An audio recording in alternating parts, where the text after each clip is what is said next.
What is up, everyone? It's Monday again, so you know what that means. Time for another Monday metagame update, and we're going through all the formats: standard, historic, alchemy, even some explorer, and we've got a tournament this weekend and some sweet Twitter brews. So yeah, let's get into it.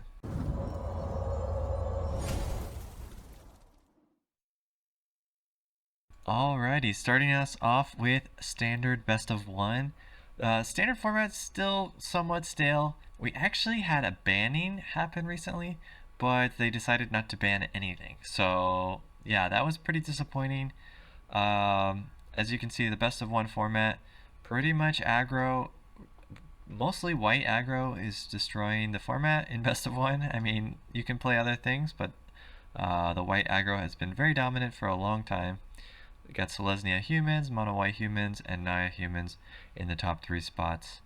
And, Esper Legends and Mono Red also doing pretty well, as well as the Selesnya Enchantments and Selesnya Poison and Azorius Soldier. So, pretty much white, just a dominant color right now. Black also quite strong, but the top decks are all pretty much white in best of one.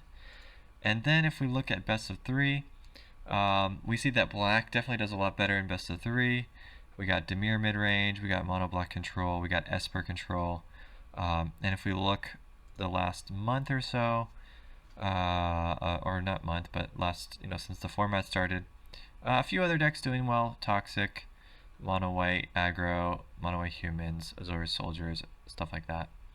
But definitely the white and the black decks doing very, very well in standard right now, and no bans. So we'll have to hope that the new Wilds of Eldraine set coming out in a couple weeks is going to do enough to shake up the format. Because if not, yeah, I don't know. Because they said they're not banning for a year. So, Wizards, what are you doing? That's what I want to know. But yeah, let's look at historic. So in historic, there's a couple new decks that have been doing very well. We got Dimir Ninjas, which has risen pretty quickly to one of the top decks in the format right now. And we discussed that last week, so if you want to see our dive into that, you can check out last week's video. We also have Boros Thopters, which has been one of the most dominant decks for a long time now. Also, Golgari Yawgmoth deck, very, very strong. That was one I was playing on my videos for a while, and it was doing very well for me, so that one's definitely good. Wizards also quite good. And there's another, I think in the best of 3 one, there was another couple decks, or actually this is not best of 3, but this is more data. So we have Abzan, also very good, very powerful. The Abzan combo decks. Is it Belcher still pretty solid? And then, oh yeah, the dredge decks. Dredge decks were doing really, really well. And maybe the last week or so of gameplay, I just saw tons and tons of dredge decks. Pretty much every game I play against was either dredge or probably like the Boros Affinity, or sometimes Wizards, and those were kind of like the main 3 that I saw. I saw Abzan quite a bit too, I guess. So yeah, so those are all quite solid decks. Dredge is very annoying if you're not hard countering in best of 1 to deal with, so it can be quite tricky. But I have a deck coming up that has been doing very, very well for me against that deck, so we'll discuss that in just a second. The other deck that I saw recently doing pretty well is these Temur Gates deck. It's definitely not the top deck in the format, but with Primeval Titan getting added to the format recently, this was a deck that was surprised, kind of how consistent the deck can be when they have this Titan card there. So I don't even know if this is quite the best version of the deck, but something with the Grazer, Explore, Growth Spiral, Circuitous Root, and Primeval Titan, and a lot of gates is pretty solid deck there. And if you're not aware, you win with this Maze's End card, which it's not loading for me right now, but basically when you have, I think, 9 gates and you tap this, then you win the game. So yeah, it's pretty slow normally, but because of all the ways to put lands onto the battlefield, it's gotten a lot more consistent. and pretty scary if you're not a super aggro deck. Alright, and then here's the deck I wanted to share a little bit about. This is the one I've been playing in Historic, and it's doing very well for me. I love control, that's my thing. So, of course, I want to play a control deck. I was having a little bit of trouble with the Dimir one that I was playing before, and I realized that Dredge is really good. So what card is super good against Dredge? Well, Rest in Peace. And so, Rest in Peace, it's an enchantment, it's 2 mana, you get it down whenever a card leaves the battlefield or goes into the graveyard from anywhere, it instead gets put into exile. So this completely hoses Dredge, you get this down, and none of their cards do literally anything anymore, and you just win the game. And of course they're not running enchantment removal, because why would they? Because they don't have any natural opponents in the format right now to stop them. So yeah, Rest in Peace, very, very good against Dredge. It also is quite good against the sacrifice decks as well, because their things get exiled, they can't bring them back. The Abzan decks definitely don't like Rest in Peace. And even the Wizards decks pretty good against it because of the Dreadhorde Arcanist. So I found Rest in Peace to be good against most of the decks in the format. Of course, we got Reprieve, the new counterspell. Teferi is always good. Dream Trawler, the One Ring to get us cards. And Divine Purge is a good early game sweeper. We also have Supreme Verdict for the late game sweeper. And another hidden gem in this deck, Narset, Parter of Veils. Everyone's playing the One Ring, so we bring back our old pal, Narset, Parter of Veils, to stop them from getting their draw. And they're just taking the damage every turn but getting no draw, and it's very, very sweet. So yeah, Narset is good again, and so is Rest in Peace, and so that's why I think blue-white, or maybe Esper, but definitely blue-white, good in Historic currently. So that's my deck of choice, and yeah. Okay, going on to Alchemy, we've got Rakdos Sacrifice and Mono Red and Mono White Humans, and Mono Black Nazgul as basically the top decks in the format. I tried to play a little bit of Alchemy when Historic was, I'm struggling a little bit with some of the decks in there with my Dimir control deck.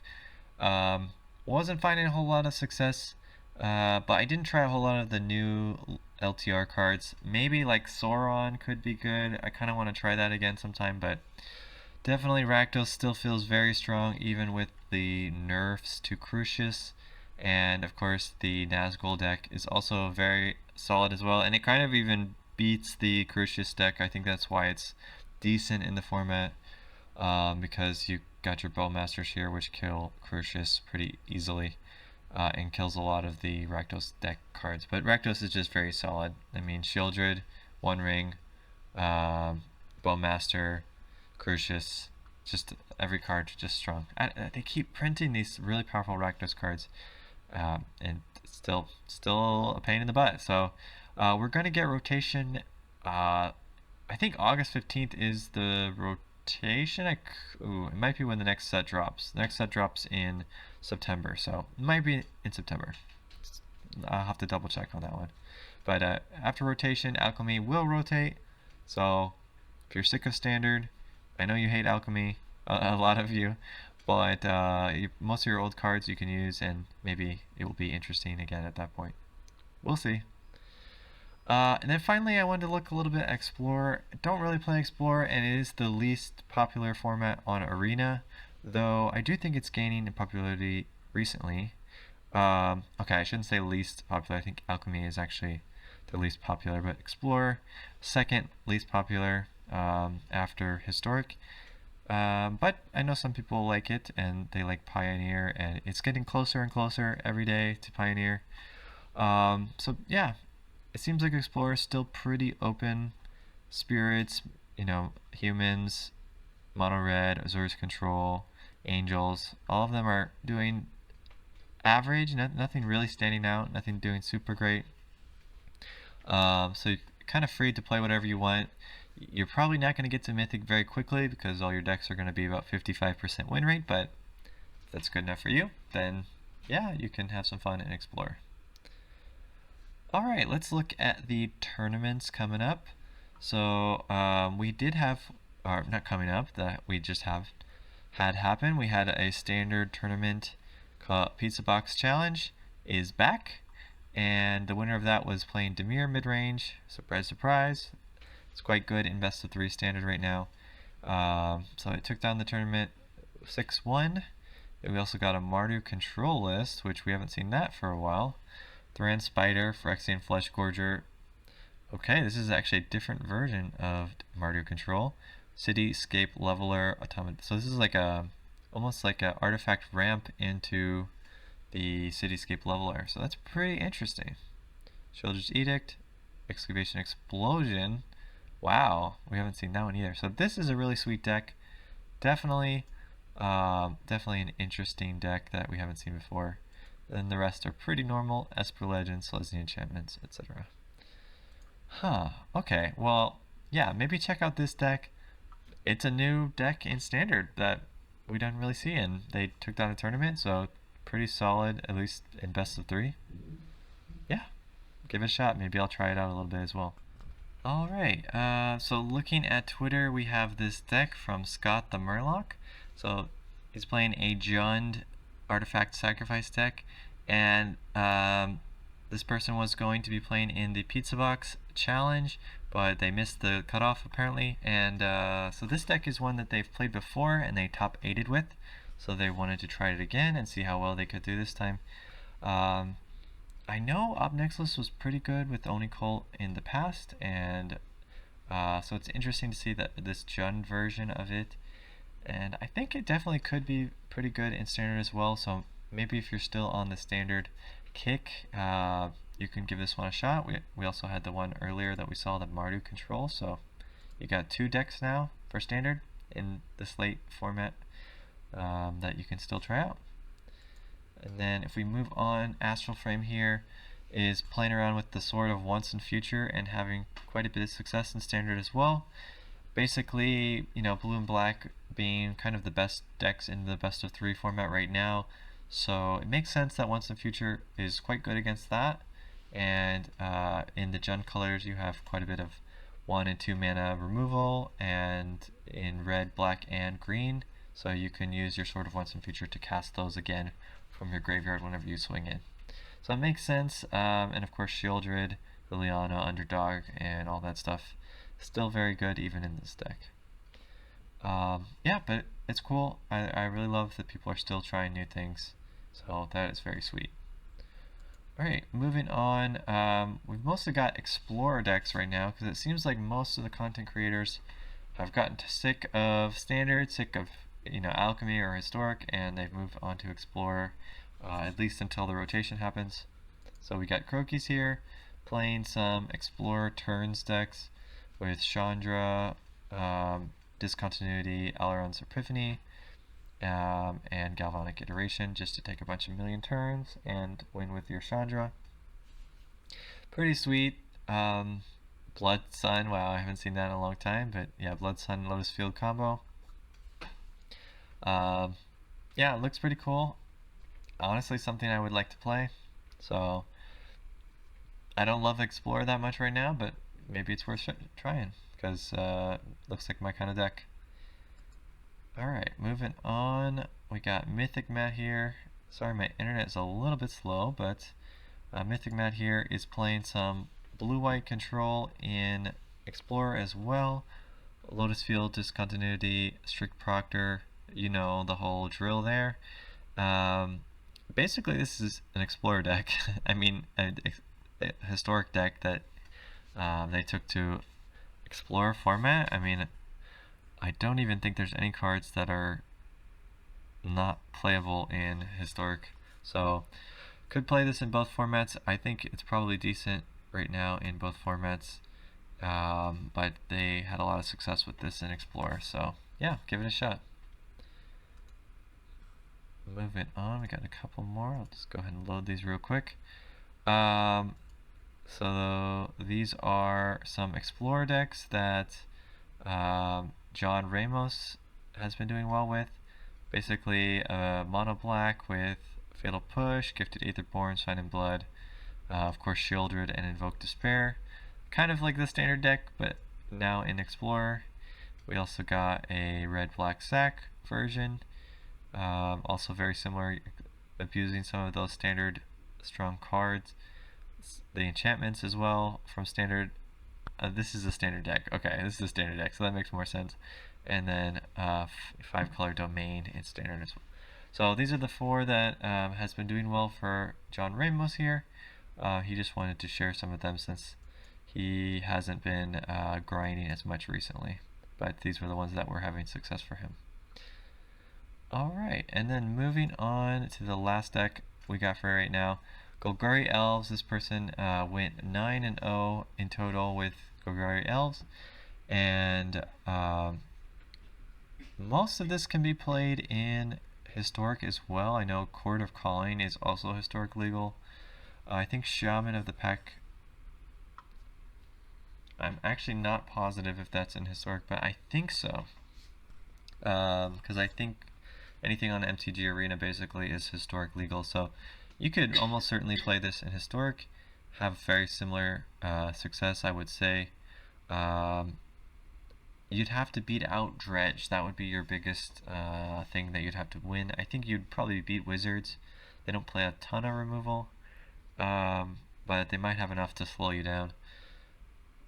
Yeah, well, we'll see. But yeah, very interesting deck, and cool to see people still trying elves and having some good success, 9-0. So yeah, give it a shot if you love elves. Alright, well that is it for the Twitter deck lists. So we have the new set coming out very soon. We have the preview season starting tomorrow, and then the new cards are going to be playable. I had it up last week, but I know that it's the beginning of September is when we have the pre-release. I think September 1 through September 7th is the pre-release events. The early access event is September 4 and 5, and then we have the paper release on I believe September 15th, and I think that's about it. So yeah, you should start seeing some previews coming up really soon, basically starting tomorrow. And once we get a load of those out, we'll start talking spoilers and talk about what decks are looking interesting for the new set.